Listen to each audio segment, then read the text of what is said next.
종교개혁이 16세기 초반에 독일에서 시작이 됐어요.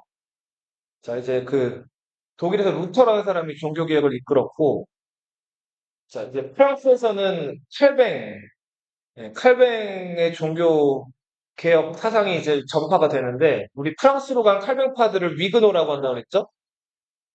자, 프랑스 왕실, 그러니까 그 전통을 지키는 입장에서는 카톨릭, 반면에 이제 새롭게 등장한 칼뱅파, 이 신교도 간에 프랑스에서 치열한 종교 전쟁이 벌어지는데 요거를 위그노 전쟁이라고 불러요. 그러니까 16세기 후반에 있었던 요 상황인데, 자, 요 시기 설명을 저번에 하다가 마쳤어요. 당시 프랑스에서는 카페 왕조의 뒤를 이어가지고, 그죠. 약 300년 가까이 이제 발로아 왕조가 프랑스를 지배하고 있었어요. 보수, 원래부터 해오던 걸 지키려는 입장들은 항상 무슨 종교라고 그랬어요? 유럽에서? 파? 카톨릭이라고 그랬죠? 그죠? 앙리 2세, 발로아 왕조의 군주였는데, 이탈리아 여자랑 결혼했죠. 카트리네 드 메디시스. 네, 이게 프랑스어로 읽으면 이렇게 읽고, 이제 이 메디시스를 이탈리아로 읽으면 메디치라고 생각다 그랬어요. 이 메디치 가문은 이탈리아 르네상스의 후원자이면서 굉장히 돈이 엄청나게 많은 부유한 집안이라 그랬죠. 근데 프랑스로 이탈리아 여자가 시집을 와서 왕비가 됐는데 프랑스 사람들이 좋아했을까요? 이 여자가 되게 똑똑하고 지적인 여자였음에도 불구하고 이탈리아 여자라는 이유로 이런저런 막 가십, 그러니까 뒤에서 근거 없는 소문이나 이런 뭐 바람을 폈다느니 뭐 이런 식으로 막 안 좋은 식으로 몰아가는 그런 좀 이미지나 그런 것들이 있었어요. 근데 그런데도 불구하고 이 카트린느 메디시스는 꿋꿋이 왕비자를 지켰고 심지어는 남편이 20살 연상의 디안 드 푸아티에를 좋아했음에도 자 이거 뭐 티내지 않고 그래도 아무튼 남편을 잘 이제 뒤에서 보좌를 하다가 이제 나중에 남편이 죽었을 때 섭정을 하게 되죠. 앙리 2세가 어떻게 죽었는지 기억나나요? 맞아요. 그 의사이자 예언가였던 노스트라다무스 예언에 이제 젊은 사자가 늙은 사자를 죽일 것이다. 네. 황금빛 세 장 넘어 이제 그 젊은 사자가 늙은 사자를 공격해가지고 이제 눈이 다쳐서 죽을 거라 그랬는데 실제로 그냥 중세 기사들은 결투 이런 것들을 자주 벌였는데 앙리 2세가 말 타고 결투 벌이는 토너먼트 시합에 나갔다가 눈을 찔려서 죽게 되죠. 그리고 나서 앙리 2세의 여러 아들 중에서 프랑스와 2세가 15살에 왕이 됐는데 중이염으로 왕이 된 지 1년 만에 죽어요. 자, 그리고 나서 왕이 됐던 게 누구였죠? 샤를 9세였죠. 10살에 왕이 됐기 때문에 스스로 정치를 하기가 어려운 나이여서 엄마 카트리네 드 메디시스가 대신 정치를 했죠? 이런 걸 섭정이라고 하죠. 자, 당시 이제 카톨릭, 위그노 진영을 좀 이렇게 나눠서 설명을 했는데, 자, 전통적인 카톨릭 하면은 프랑스 왕실이 있었고요. 그리고 절대적으로 카톨릭을 지지하는 신교도들을 다 프랑스에서 없애버려야 된다고 주장할 정도로 강경 카톨릭이었던 사람들은 기즈 가문이었죠. 그죠?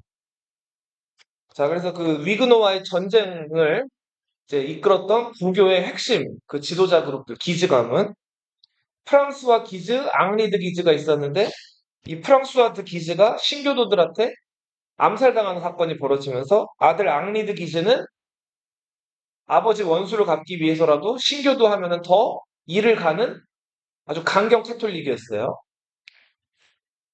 자, 그리고 이제 또 프랑스와는 좀 별개로 프랑스랑 붙어 있는 이슬람을 몰아내는 과정에서 강경 카톨릭이었던 스페인이란 나라가 있었죠. 교황청은 당연히 카톨릭이고. 자, 위그노 진영에서 리더 역할을 담당했던 나라가 스페인과 프랑스 사이에 있는 나바르란 나라였죠. 예, 우리 이제 프랑스 영토 안에 있는 나바르 지역인데 이게 스페인이랑도 붙어 있어가지고 스페인 쪽 사람들이 여기 와서 뭐 이렇게 스페인 공주들이나 이런 사람들이 나바르 공국의 제후들이랑 결혼을 하게 됐단 말이에요. 스페인에서는 나바라라고 불렸던 지역. 자, 이 나바르 공국이 칼뱅의 영향을 받아가지고 일찍부터 대표적인 신교 국가였어요.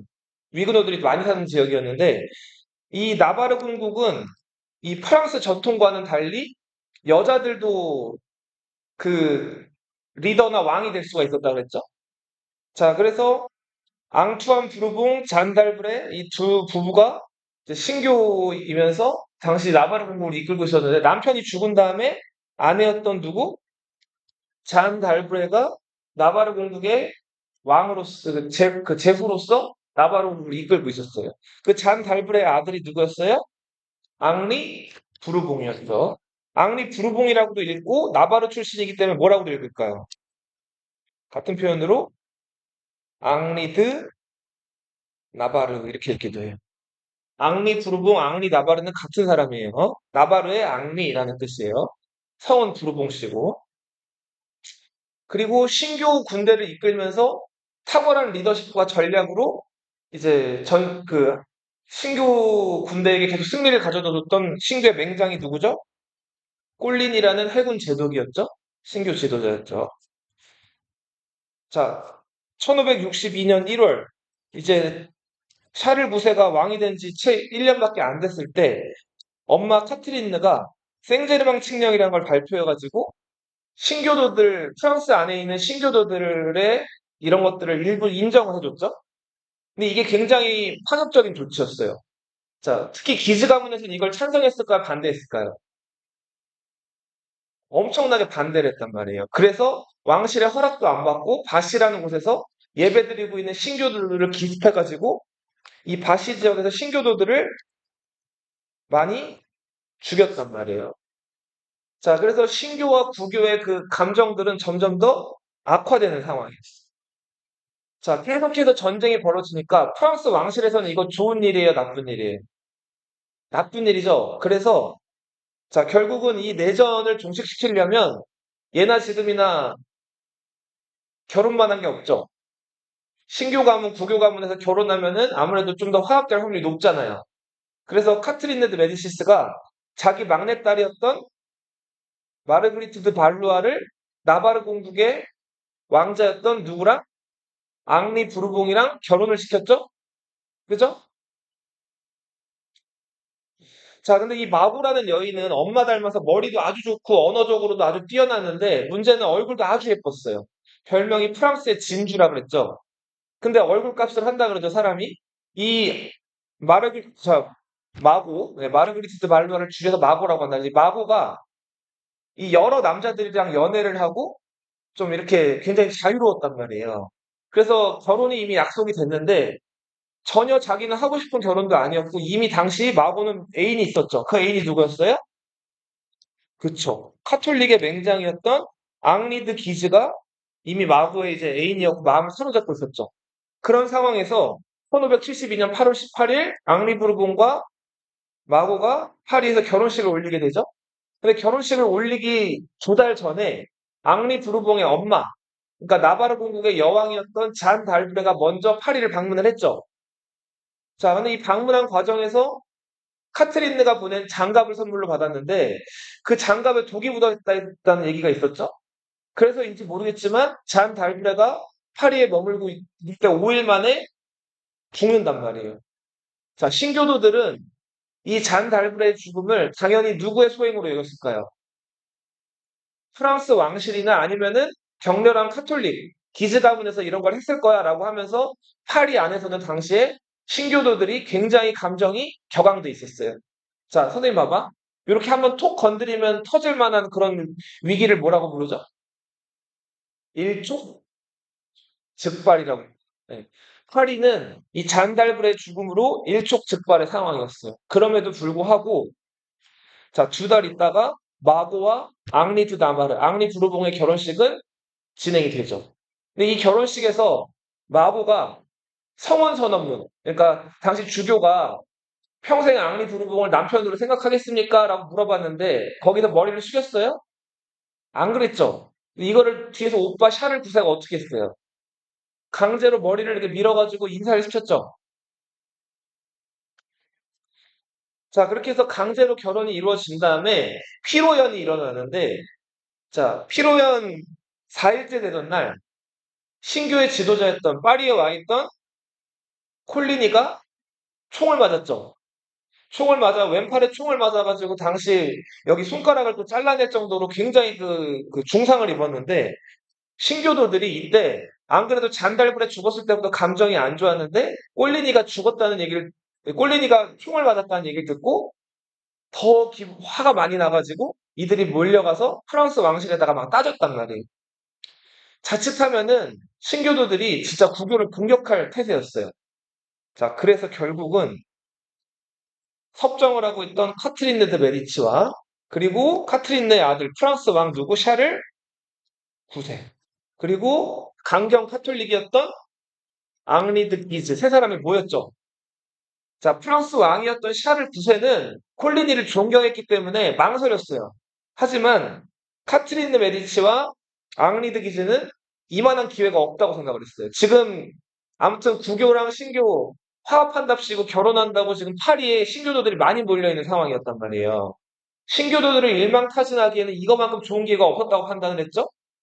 자, 그래서 결국 1572년 8월 24일 새벽 자, 그 예수의 제자 중에 하나였던 성 바르톨로메우 그 성 바르톨로메우 축일에 이제 부교도들이 신교도들을 학살하는 사건이 벌어졌죠. 이게 바르톨로메우 축일의 학살이죠. 자, 이때 위그노가 무려 3,000명이나 죽게 되고 위그노뿐만 아니라 죄 없는 파리에 있던 시민들이나 어린 아이들까지도 죽음을 당했는데 그게 대략 10,000명 가까이 된다 그래요.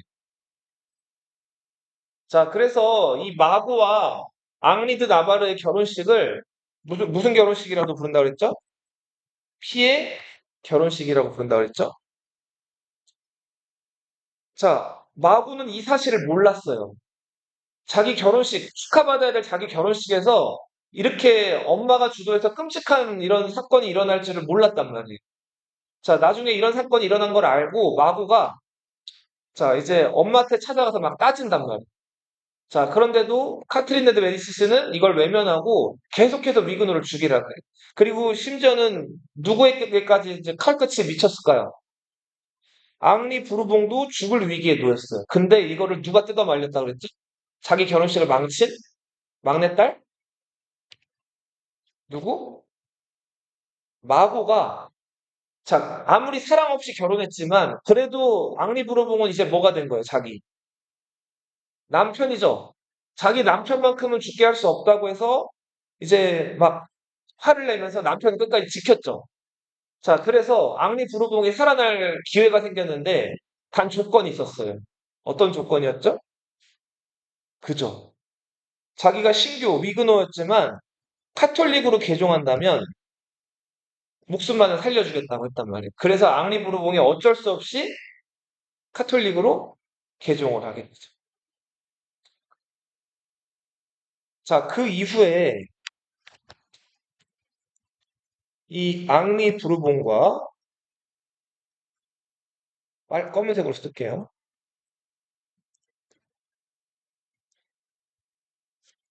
마고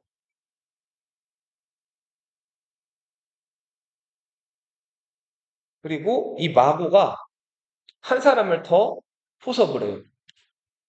자, 당시 발루아 가문의 막내 아들이었던 누구? 알랑송. 이 알랑송을 평소에 이제 엄마랑 형이랑 사이가 좀 안 좋았단 말이에요. 끌어들이죠. 그 다음에 이들이 공공연하게 이 엄마 카트린느와 자기 오빠 샤를 9세가 정치를 잘못하고 있다는 그런 뉘앙스를 얘기하면서 이 샤를 9세와 대립각을 세워요.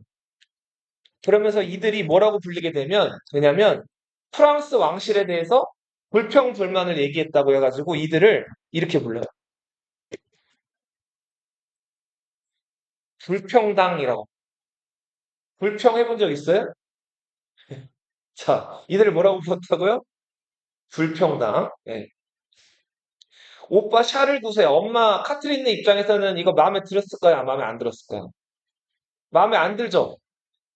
그래도 자기 막내딸이랑 막내 아들이 그래도 왕자랑 공주인데 이렇게 저항을 하니까 막 그렇다고 감옥에 가두거나 막 벌을 주기도 애매했단 말이에요. 자, 요런 상황에서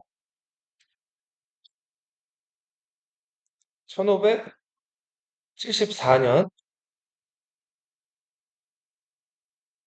샤를 9세가 죽어요. 나이가 이때 24살밖에 안 됐거든요. 자, 사인은 폐렴.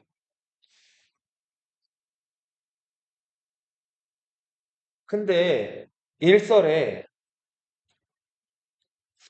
이 샤를 9세가 독살된 게 아니냐라는 얘기가 떠돌게 돼요. 네. 음,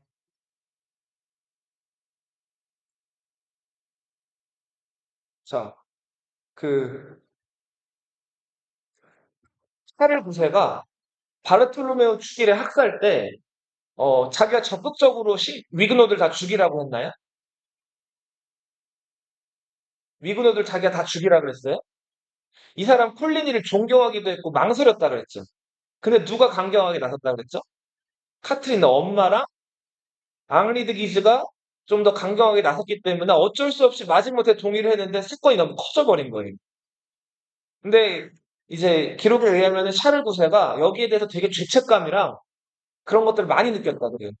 나는 위그노드를 그렇게 죽일 생각도 없었고 더구나 존경하는 콜리니를 그렇게 아주 잔인하게 죽게끔 만들 생각이 전혀 없었단 말이에요. 근데 그 추기를 학살할 때 콜리니뿐만 아니라 많은 위그너들이 죽었기 때문에 거기에 항상 자책감을 느껴서 그때부터 뭔가 스트레스를 극도로 받고 몸과 마음이 점점 쇠약해져가지고 이제 죽었다.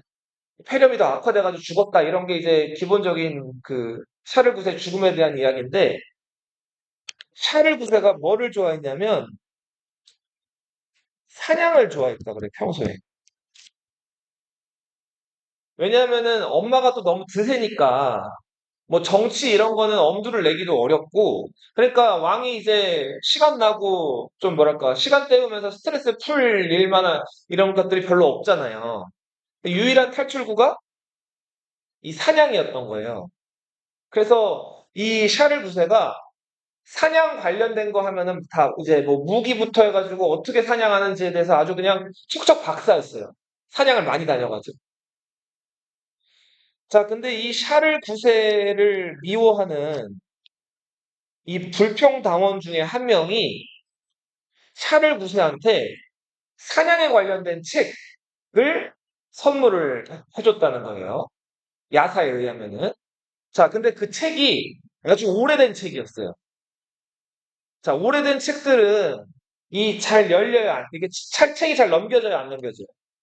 안 넘겨지죠. 그리고 심지어는 좀 상태가 안 좋으면 책을 열었는데 책장에 이렇게 붙어 있는 경우도 있을 수가 있죠. 뭐 물이 묻었거나 뭐가 묻었다고 한다면은. 그죠? 자, 그 사냥용 책이 그런 상황이었는데 이 마구랑 애인 관계였고 마구를 적극적으로 지지하는 불평당원 중에 하나였던 라물이란 백작이 있었는데 이 라물 백작이 샤를 9세를 제거하려고 그 사냥용 책, 자기가 선물한 사냥용 책의 페이지마다 독을 발라놨다는 거예요. 근데 뭐 책에 독 묻어 있으면 죽나요? 어떻게 죽었을까요? 맞아요. 책장을 넘길 때 책장 잘 안 넘기면 옛날 사람들 요즘 좀 지저분해서 그렇게 잘 안 하지만 요즘 옛날 사람들은 어떻게 많이 했어요? 손에 침을 묻혀가지고 그 책장 넘어가라고 책장에다 침을 바른 다음에 넘기고 요렇게 했단 말이에요. 자, 그래서인지 모르겠지만 샤르구세가 죽게 되는데 선생님이 저번 시간에 보여줬던 그 여왕 마고 여왕에서 그 샤를부세의 암살에 관련된 얘기가 나와요. 너무 너희들 보기 끔찍해가지고 이제 보여주지 못했는데 아무튼 그 독에 중독된 다음에 샤를부세가 땀을 흘리는데 땀이 나는 게 아니라 뭐가 나왔을까요? 피가 나오는 거예요. 땀 대신에. 자, 그래서 얼굴을 계속 닦아줘도 뭐가 나왔다고? 그렇게 해서 샤를부세가 죽는다. 샤를부세가 죽은 다음에 왕자리에 오른 사람 누굴까요? 이 사람이죠. 앙리, 샤를 9세의 동생이었던 앙리. 이 앙리가 아버지 뒤를 이어서 앙리 3세로 죽여야 돼.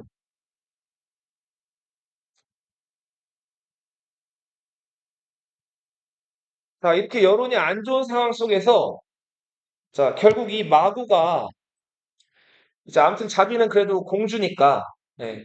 아무튼 그 오빠들이든 왕이든 함부로 건들 수 없는 사람이니까 이 마구가 결국은 이 동생 알랑송을 파리에서 먼저 탈출을 시켜요.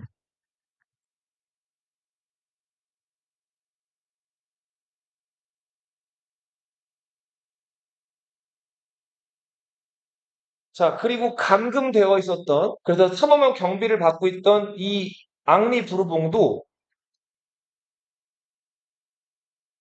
자기 부인과 불평당원들의 일부 도움을 받아가지고 파리를 떠나가지고 어디로 갔을까요? 자기 근거지였던 근거지가 어디였죠? 앙리의 근거지? 나바르로 이동을 하게.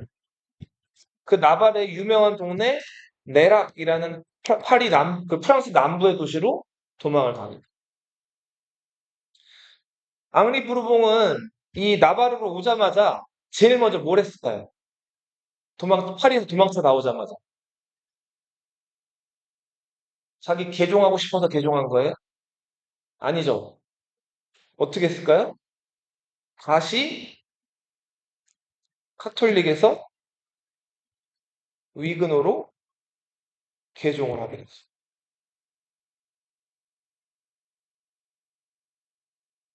자, 이런 상황 속에서 이제 이 카톨릭의 군대랑 이 나바르 공국의 앙리가 이끄는 그 신교의 군대가 여전히 계속해서 전쟁을 벌이고.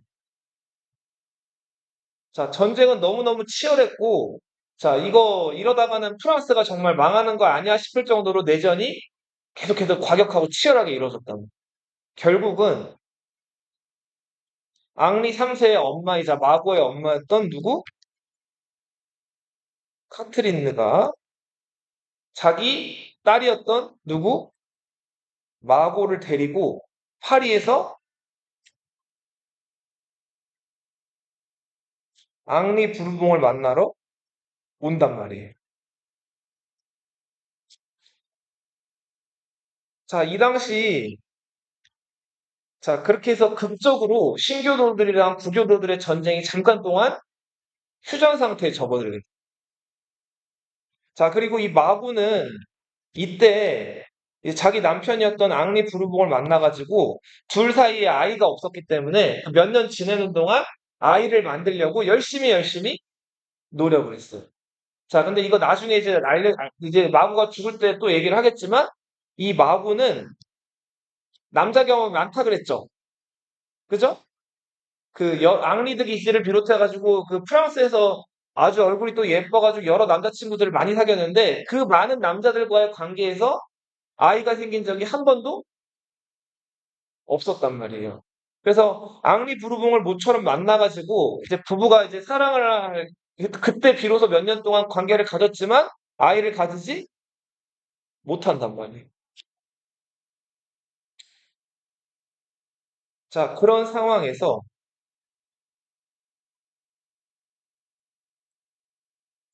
여기다 또 쓸게요. 옆에다가 보세요. 자, 이제 프랑스 왕실을 대표하는 왕 누구죠? 앙리 3세죠? 왕실. 왕실은 기본적으로 카톨릭이에요. 근데 카트린느의 우리 지금 정치적인 행동을 보면 신교와도 때로는 어떻게 해요? 손을 잡죠. 그죠? 기본적으로 카톨릭을 옹호하고 지지하지만 경우나 상황에 따라서 프랑스의 안정을 위해서는 어디랑도 손을 잡을 수 있다? 신교랑도 경우에 따라서 손을 잡을 수 있다는 입장이 왕실 입장이에요. 왕실은 뭐가 제일 중요한 거예요? 프랑스? 자기네 자체가 제일 중요해요. 자, 그 다음,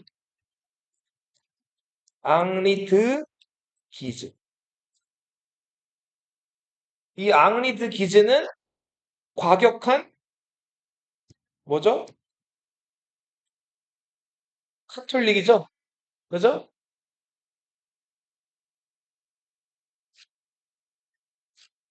자, 그리고 또 하나의 이 사람. 앙리 부르봉은 한번 카톨릭으로 개종하기도 했지만 본인 마음이 전혀 아니었죠? 이 사람은 자, 이 세 사람의 공통점 다 이름이 뭐예요? 다 앙리죠, 그죠? 요 세 사람들 사이에 누가 있죠? 마고가 있죠, 마고. 그죠? 마고한테 앙리 3세는 어떤 관계예요? 친오빠죠, 그죠? 마고와 앙리드 기즈의 관계는 어떤 관계죠? 전 남자친구죠, 그죠? 네. 마고와 앙리 부르봉의 관계는 부부 관계죠, 그죠?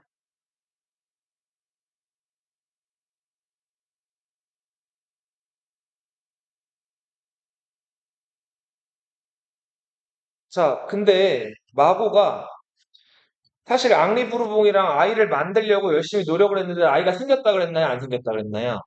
안 생겼다 그랬죠. 자, 그리고 이제 결국 그 마음에도 없는 앙리 부르봉이랑 계속 부부관계를 이어가다가 마고가 다시 파리로 돌아가요. 자, 파리로 돌아간 다음에 파리에서 또 괜찮은 또 이제 귀족 백작이 있었단 말이에요. 그 남자를 만나가지고 또 연애를 하게 된답니다. 남편 앙리 부르봉 입장에서는 기분 좋은 얘기예요, 나쁜 얘기? 나쁜 얘기죠. 그죠? 그리고 심지어는 그 새롭게 연애를 한 남자와의 사이에서 아이가 생겼다는 소문까지 돌게 됐어. 아이가 실제로 생긴 것도 아니고.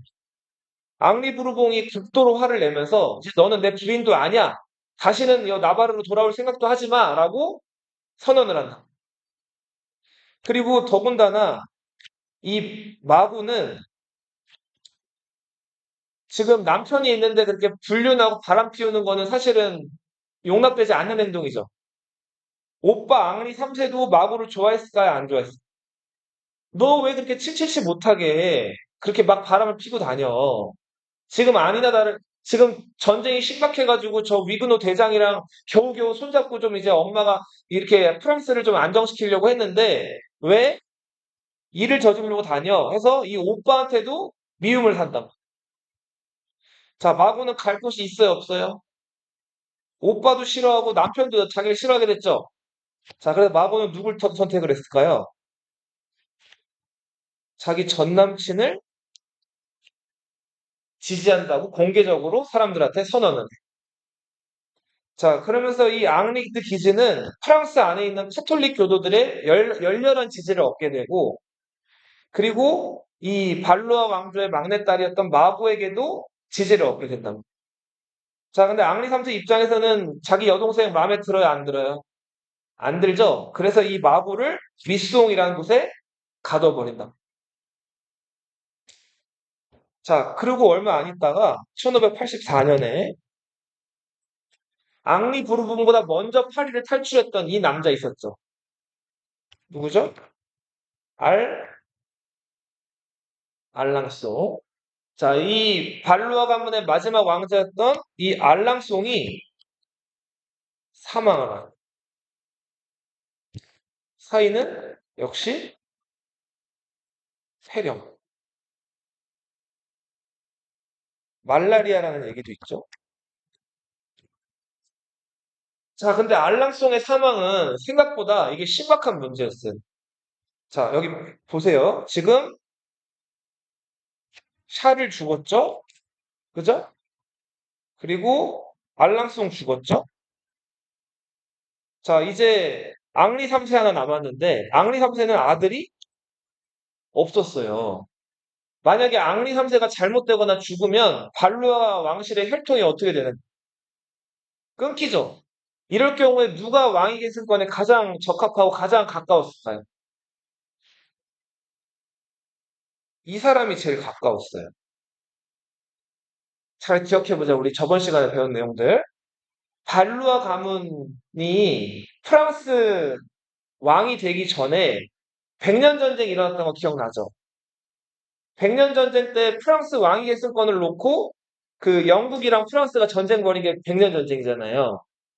그 발루아 왕조의 초대 시조라고 할 수 있는 사람이 카페 왕조의 또 다른 혈통이었단 말이에요.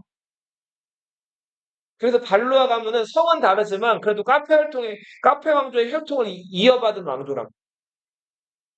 근데 이 부르봉도 위로 10대 정도 올라가면은 루이 10세라는 군주가 나와요. 이 루이 10세가 카페 왕조의 왕이었단 말이에요. 그러니까 부르봉 왕가에도 몇 방울이지만 묻은 피가 흐르고 있어요. 카페 왕조의 피가 흐르고 있단 말이에요. 자, 그래서 아무튼 만약에 다른 혈통들이 다 끊기게 되면 앙리 부르봉도 뭐가 될 자격이 있는 거예요? 프랑스의 왕이 될 자격이 있었던 거예요. 게다가 앙리 부르봉은 더욱더 유리한 게 누구랑 결혼한 상태예요? 마구랑 결혼한 상태죠. 그죠? 자, 그래서 이 앙리 부르봉이 순식간에 프랑스 왕위 계승 후보로서 떠오르기 시작을 해요.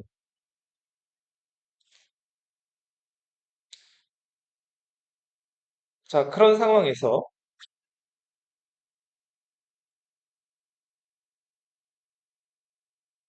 이 앙리 부르봉이 이끄는 신교의 군대가 앙리드 기즈, 이 카톨릭의 군대, 앙리드 기즈와 앙리 3세가 이끄는 카톨릭의 군대랑 맞붙어 싸웠는데 그 전투에서 앙리 부르봉이 또 크게 승리를 거둔다. 자, 이거 지금 카톨릭 입장에서는 절체절명의 위기죠. 잘못하면은 군사적으로도 밀릴 뿐만 아니라 혈통이 끊기게 되면 위그노가 프랑스의 왕이 될 상황이 된 거잖아요. 그죠? 자, 앙리 3세랑 앙리드 기즈는 이 앙리 부르봉 왕에게 프랑스 왕실의 왕위를 뺏기지 않기 위해서 어떻게 했을까요? 단단히 손을 잡게 된단 말이에요. 자, 앙리드 기즈가 이끌었던 당시 이제 그 프랑스 내에서 카톨릭 연합을 카톨릭 연맹이라고 불렀어요.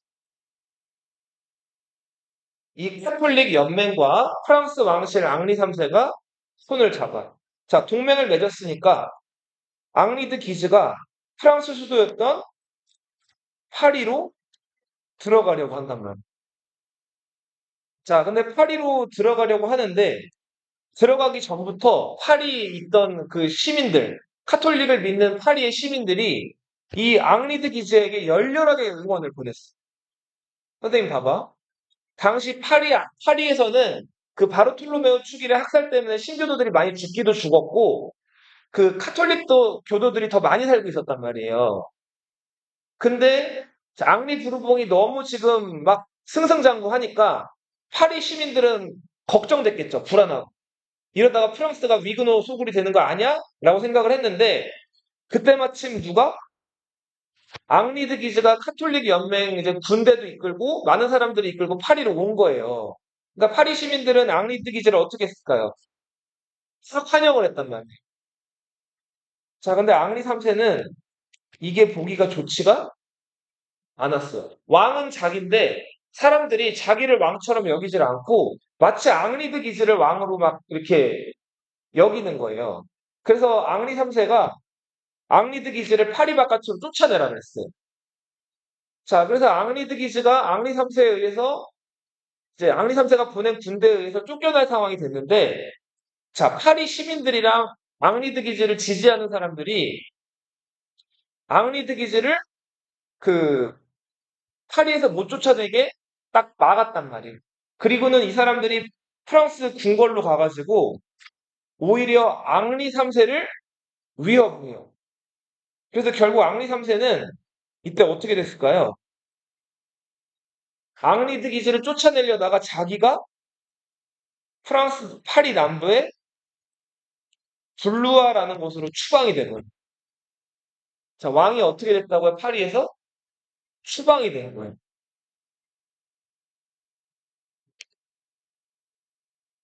최악의 상황이죠? 자, 이 상황에서 자, 이 앙리 3세가 쫓겨난 블루아에서 삼부회라는 걸 소집을 해요. 삼부회가 뭐죠? 전에 필리프 4세 얘기 나올 때 잠깐 나왔었는데 필리프 4세가 성직자들 세금 매기려고 귀족이랑 성직자랑 상인이나 여러 신분들을 다 모아가지고 자, 세금 이렇게 매길 건데 너희 어떻게 생각해? 하고 물어보는 형식적인 의회 같은 기구였어요. 기억나요? 자, 이 3부회를 소집을 한단 말이에요. 3부회가 소집이 되면 프랑스 안에 있는 방금 말씀드린 성직자나 귀족이나 상인들이나 농민들이나 이런 대표들이 다 어떻게 될까요? 왕이 있는 곳으로 모여야 된단 말이에요.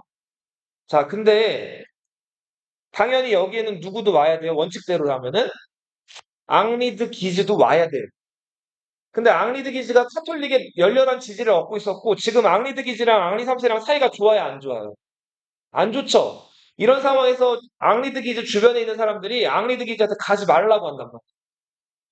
근데 무슨 용기가 생겼는지 모르겠는데 앙리드 기즈가 이 블루아를 갔을까요, 안 갔을까요? 여길 간단 말이에요. 별일 있겠어? 지가 나를 어떻게 하겠어?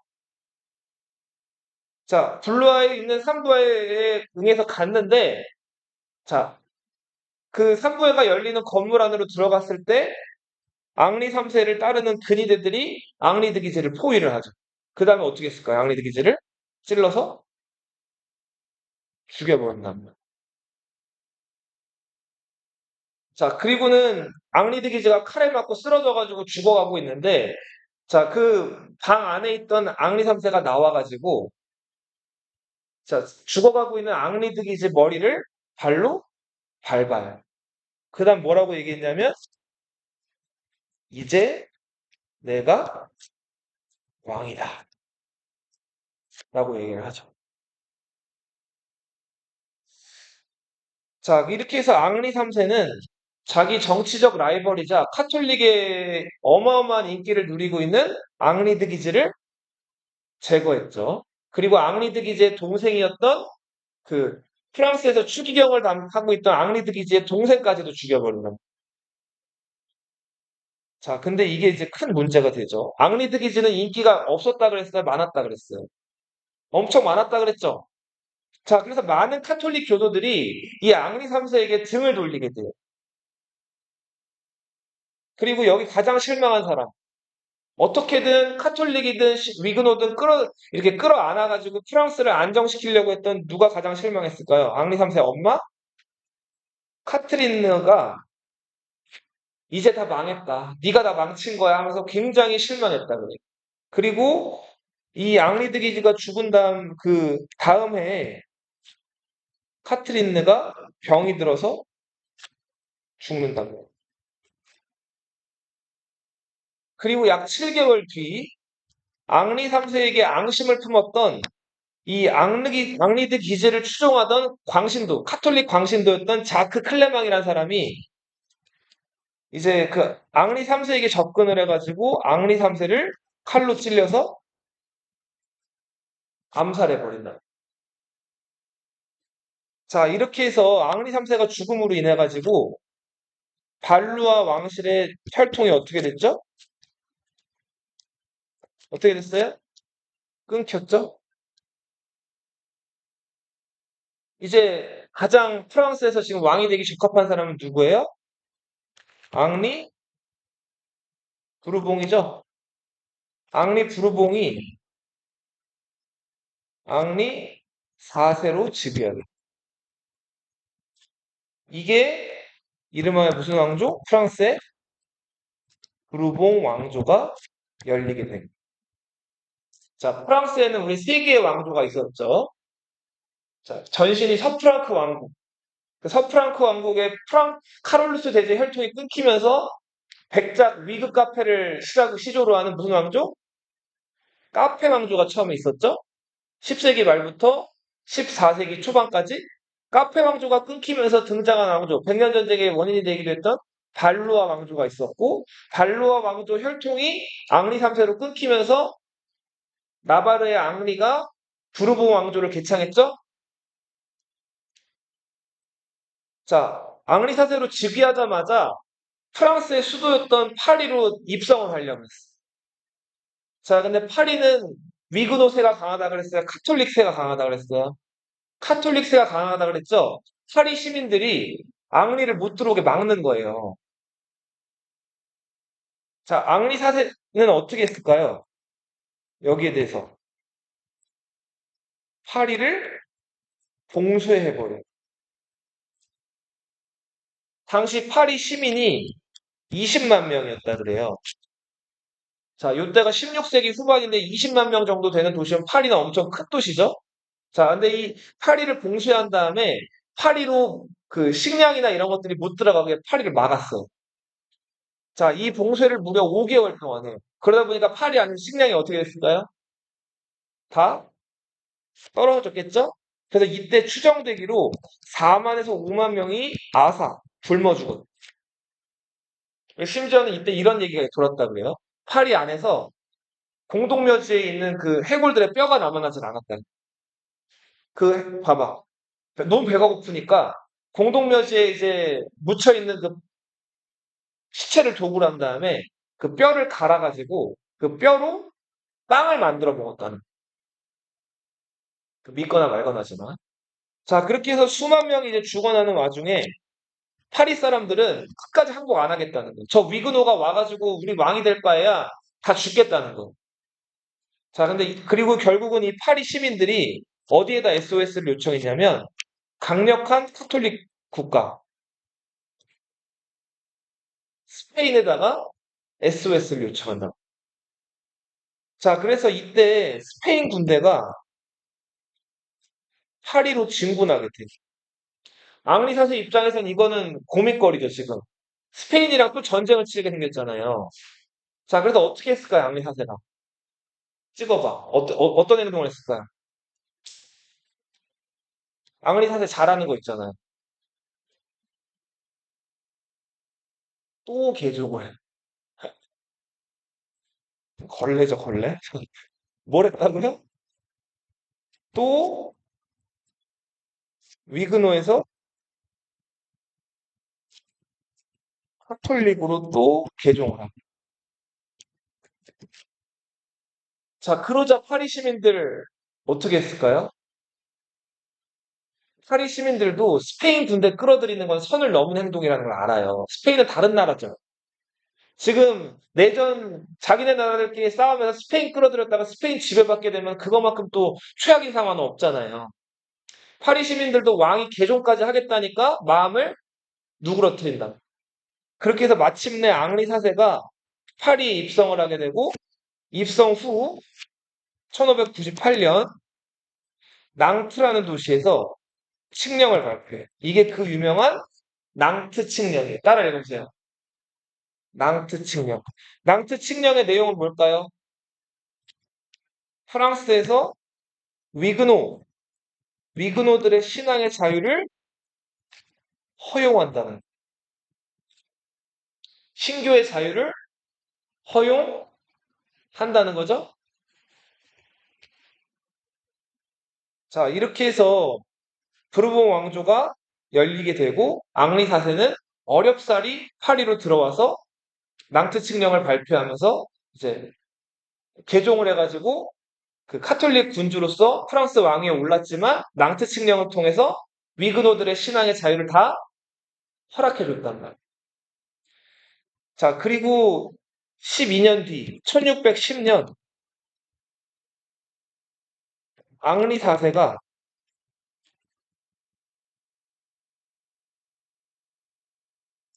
암살을 당하는. 자, 많은 카톨릭 교도들은 앙리 4세가 지조도 없고 속마음은 위그노면서 프랑스 왕이 되기 위해서 카톨릭이 됐다는 걸 다 알고 있었단 말이에요.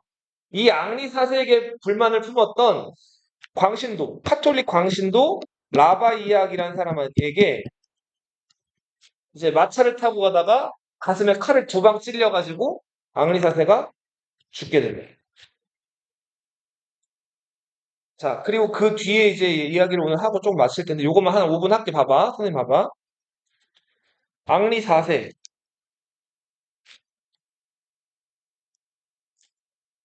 살아생전에 정부가 뭐라 그랬죠? 본 부인 말고 첩으로 둔 여인들을 정부라고 한다 그랬죠? 정부가 56명이었다 그래요. 그래서 앙리 4세의 별명은 호색탄이었어요. 호가 무슨 호자예요? 좋을 호. 색이 뭐죠? 색? 여자 밝히는 거. 한은 뭐예요? 한. 뭐 건달이나 깡패들을 가리켜서 한이라고 불러요. 한. 뭐, 뭐 괴한 이런 얘기 들어봤어요? 물외한 이런 것들은 이제 건달이나 깡패를 가리키는데 호색한이라고 하면 여자만 밝히는 그런 건달 이런 이미지라고 보시면 돼요. 자, 근데 그 앙리 4세의 본부인은 누구였죠? 마구였죠. 이 마구랑은 끝내 자식이 있었어요, 없었어요? 마구가 자, 앙리 4세 문제가 아니라 마구 문제였던 것 같아요. 마구가 이제 수많은 남자들과의 관계에서도 자식이 없었단 말이에요. 자, 앙리 4세는 부르봉 왕조의 왕이 된 다음에 프랑스의 왕이 된 다음에 이 마구가 방탕한 생활을 한다는 이유로 혼인 무효를 선언하고 이혼을 하게 된다. 마고는 앙리 4세랑 이혼한 다음에 파리로 돌아와가지고 파리에서 남은 생활을 그냥 편안하게 잘 지내다가 죽어요. 그리고 앙리 4세가 다른 부인과의 사이에서 자식을 많이 낳았는데 그 자식들도 마고가 돌봐줬을 정도로 앙리 4세랑 이혼한 다음에 관계가 그렇게 나쁘진 않았다고. 그리고 마지막 발루아 왕실의 핏줄이죠. 이 마고가 지금 이제 막 등장한 부르봉 왕조를 지지하면서 부르봉 왕조가 되게 안정적으로 프랑스를 통치하는데 이 마고가 큰 기여를 했다는. 그건 그거고. 자, 앙리 사대가 진짜 좋아했던 부인은 가브리엘 데스트레라는 여자였어. 이 여자와의 와 앙리 4세와의 사이에서 자식을 이남 1녀를 낳아요. 자, 가장 사랑했던 부인인데 이 가브리엘 데스트레가 그 이남 1녀를 낳고 이제 앙리 4세가 마고랑 이혼한 다음에 가브리엘 데스트레랑 정식으로 결혼을 하려고. 그 결혼을 하려고 했을 때 가브리엘 데스트레 뱃속에는 자식이 또 있었어요. 그 자식이 뱃속에 있는 지 6개월 된 상태였단 말이에요. 자, 근데 그 네 번째 자식을 가지고 이제 임신 6개월이 돼가지고 앙리 4세랑 결혼을 하기로 결정을 했는데 결혼식을 일주일 남겨놓고 가브리엘 데스트레가 의문의 죽음을 당한다. 앙리 4세가 그래서 엄청 슬퍼했다 그래요. 가장 사랑했던 여인인데 이렇게 죽게 되면서. 자, 하지만 앙리 4세는 수많은 부인을 데리고 있었고, 자, 그 수많은 부인 줄 중에서 또 다른 부인을 하나 왕비로 만들질 않고, 이탈리아 출신의, 자기 그 장모님이 그랬던 것처럼, 이탈리아 출신의 또 여인을 하나 왕비로 맞아들이는데, 그 여자가 자기 장모님이랑 성이 같아요. 마리드 메디시스.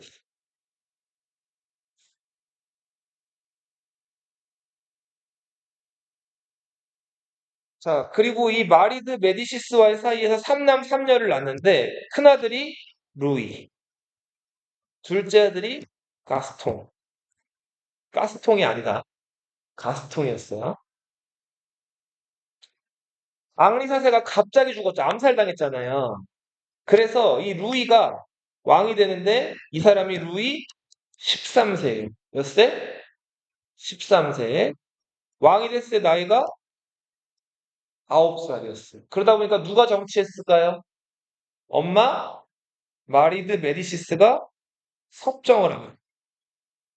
이 마리드 메디시스 국적이 어디죠? 이탈리아죠. 이탈리아 여자 마리드 메디시스 이거 꼭 예전 상황이랑 좀 비슷하지 않아요? 이 마리드 메디시스는 예전에 카트리네 드 메디시스랑 달리 같은 메디치 가문이긴 한데 좀 아둔했어요. 공부도 좀 잘 못하고 정치적 감각도 별로 없었다. 그래서 어떤 행동을 하냐면 자기가 이탈리아에서 프랑스로 시집올 때 데리고 왔던 여인 갈리 가이라는 친구와 같은 존재, 소꿉친구 같은 여인 갈리 가이와 갈리 가이의 남편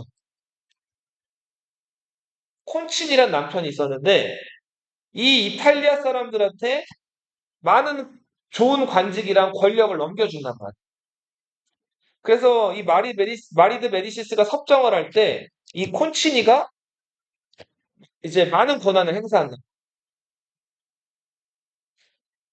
자, 근데 이탈리아 사람들이 프랑스 와서 설치니까 프랑스 사람들이 이거 좋아할 리가 있어요? 없죠. 자, 그래서 루이 13세가 15살이 되던 해 여러 귀족들과 연합을 해가지고 엄마를 쳐요. 자, 그렇게 해서 마리드 메디시스를 감금을 하고 콘치니, 갈리가이, 이탈리아 사람들을 다 죽여버립니다. 이렇게 해서 15살의 실권을 장악한 사람이 누구다? 루이 13세. 엄마를 어디다 가두냐면 그 앙리드 기주가 죽었다는 그 도시 기억나요? 불루아 성에다가 엄마를 가둬놔. 근데 아무리 그래도 자기 친엄마죠.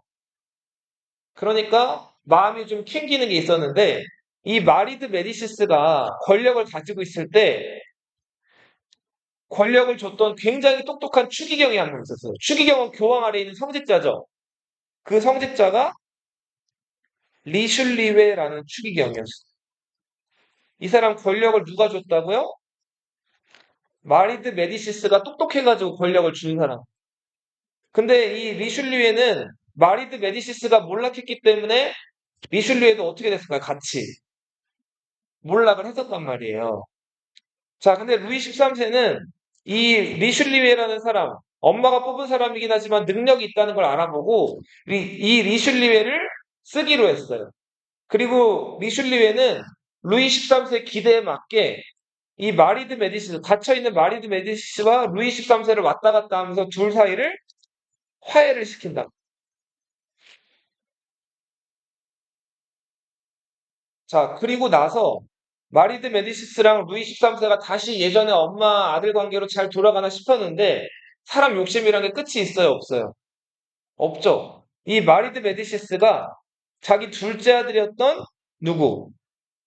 가스통이랑 연결돼가지고 자기 큰아들 루이 13세를 몰아내려고. 근데 요 정황을 누가 다 루이 13세한테 알려줬을까요? 이 리슐리에가 한때는 마리드 메디시스에게 뽑혀서 마리드 메디시스를 섬겼다가 자, 결정적일 때 누구 편을 들었다고요? 루이 13세 편을 든단 말이에요. 자, 그렇게 해서 마리드 메디시스는 결국은 이제 쾰른이라는 곳에 가가지고 갇혀서 살다가 생을 마치게 되고 이 루이 13세는 마침내 실권을 장악하게 되고 장악하게 된다.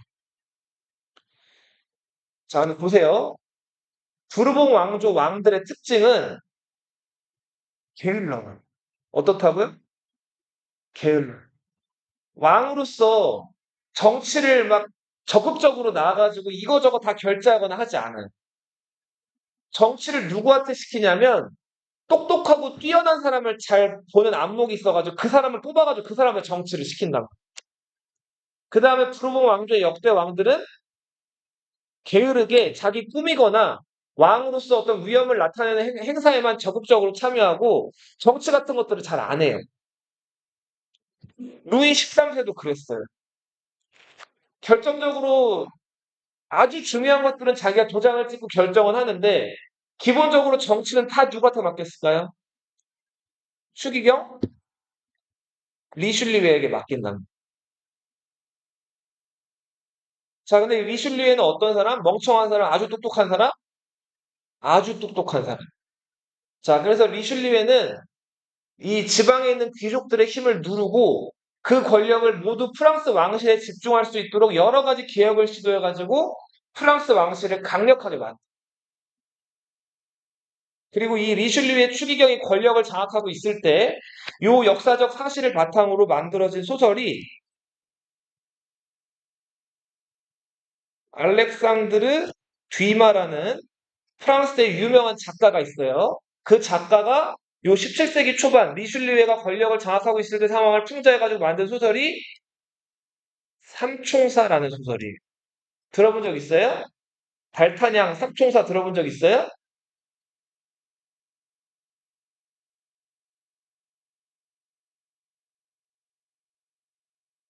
자, 오늘은 여기까지 할게요.